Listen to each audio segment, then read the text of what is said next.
દુઃખ તો રાજા નહીં પડે અને રખડતો ભિખારી હોય નહીં પડે. દુઃખ ઓટો લે ને, કોઈ ઘર કોઈ જગ્યા બાકી ના રાખે. મારા ભગવાને ધરતી પર કદાચ અવતાર લીધો ને તો મારા ભગવાનને દુઃખ વેઠવું પડ્યું, કષ્ટ વેઠવું પડ્યું. દુઃખ પડશે, દુઃખ વેઠશો તારે તો તમને સુખનો આનંદ થશે. અત્યારે દુઃખ છે, 6-12 મહિના 2 વર્ષ પછી તમને સુખના દાડા હારા આવે તારે તો તમે આનંદ અનુભવ કરો કે હા હવે હું આનંદમાં છું.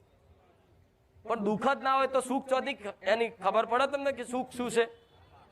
આ સુખ ને દુઃખ આવતું જતું રહેશે.